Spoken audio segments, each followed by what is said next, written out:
Avant-propos. La cause paraît entendue. Statufié de son vivant comme un de ces géants qui ont marqué l'histoire française d'une empreinte indélébile,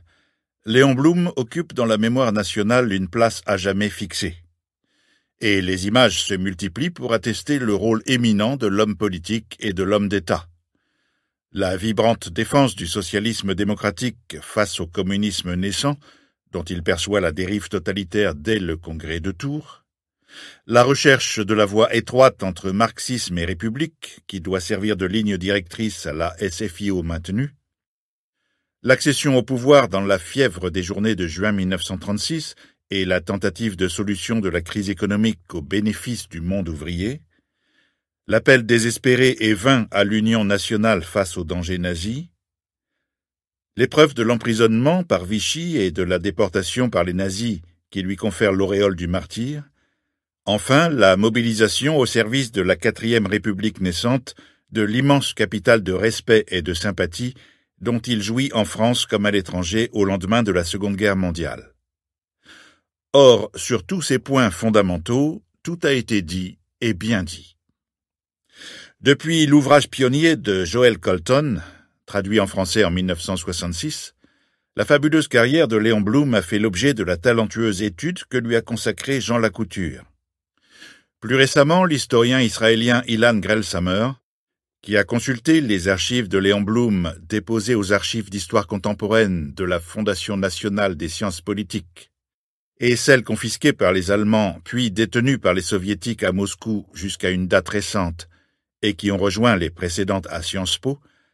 a consacré à l'ancien dirigeant socialiste un volumineux et intéressant ouvrage en portant son attention sur l'homme Léon Blum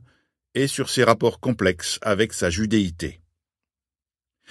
Les violentes attaques antisémites qui ont visé Léon Blum durant toute sa carrière ont été analysées par Pierre Birnbaum dans un livre sans complaisance. On n'en finirait pas de citer les ouvrages traitant de la politique du Front populaire, discutant de la pertinence de ses mesures économiques, évoquant le drame national que fut la guerre d'Espagne et la décision gouvernementale de la non-intervention, reprenant les pièces du procès fait aux gouvernants des années 1936-1940 sur la préparation ou l'impréparation de la France à la guerre, ou soupesant les raisons de l'échec final d'une expérience qui n'a pu ni résoudre la crise économique, ni rassembler les Français contre l'hitlérisme menaçant. Il faudrait cependant méditer le volume de Jean-Michel Gaillard consacré à la brève période allant de la victoire électorale du Front populaire à l'entrée en fonction du gouvernement Blum, et qui insiste sur les limites de l'expérience comme sur les multiples contraintes qui devaient corseter celle-ci. On peut dès lors valablement s'interroger pour savoir s'il reste quelque chose à dire sur Léon Blum qui vaille la peine de lui consacrer un ouvrage supplémentaire.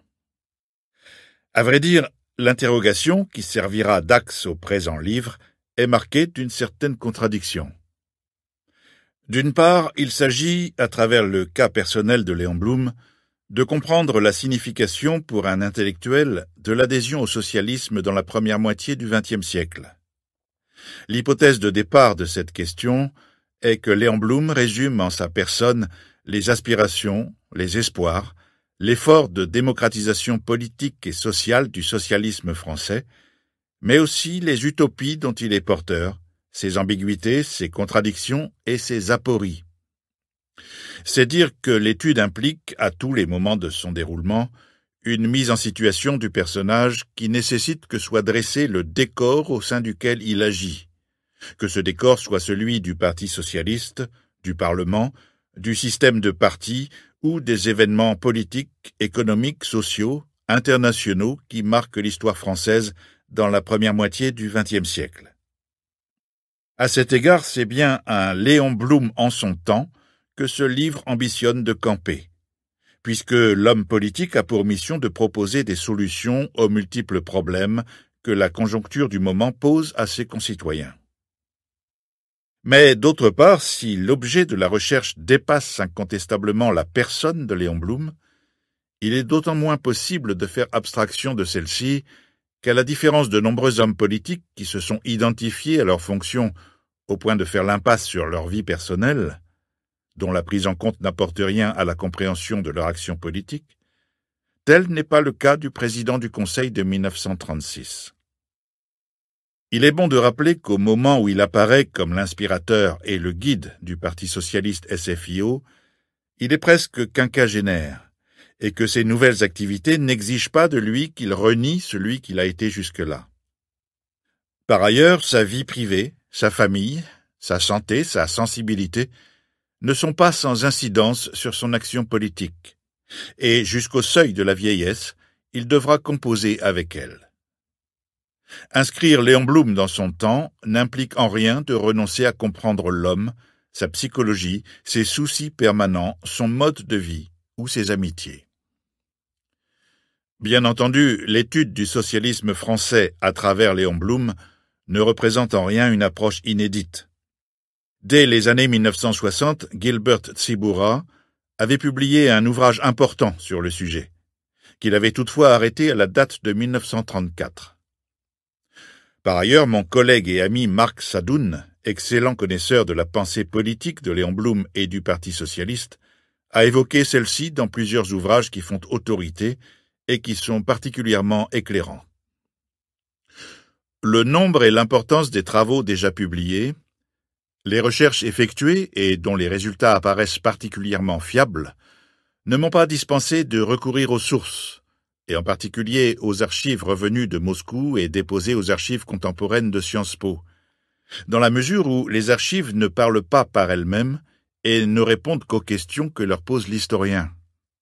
Or, il m'a semblé qu'une partie des questions posées étaient neuves et répondaient à une problématique propre à l'ouvrage et qui en justifiait la rédaction. Il est évident que, comme dans tout ouvrage d'histoire, si la perspective adoptée en constitue l'originalité, une partie des matériaux relève des apports des œuvres traitant des diverses questions qui seront abordées au fil des pages. Il reste que celui-ci n'aurait sans doute pas abouti sans l'aide constante reçue de l'équipe du Centre d'histoire de Sciences Po, depuis son directeur, mon ami Jean-François Sirinelli, jusqu'à la brillante équipe de ses collaboratrices qui m'ont considérablement facilité la tâche. À tous, j'adresse mes remerciements, et en particulier à Dominique Parcollet, responsable du service des archives contemporaines de la Fondation nationale des sciences politiques, dont les avis et les conseils m'ont été particulièrement précieux dans le cadre de mes recherches. Un dernier mot pour éclairer ma démarche. Il a été de bon ton ces dernières décennies d'affirmer, pour répondre aux anathèmes fulminés naguère par une école de sciences sociales, qu'entreprendre l'étude d'un personnage ne constitue certes pas la rédaction d'une biographie. Peu sensible aux dogmes en matière d'histoire, j'ai toujours trouvé évident que l'intérêt d'un ouvrage historique résidait non dans son genre, mais dans son apport à la connaissance ou dans la nouveauté de sa méthode. Au lecteur de dire si le présent livre est ou non une biographie, mais surtout s'il lui paraît éclairer utilement un pan de l'histoire française du XXe siècle.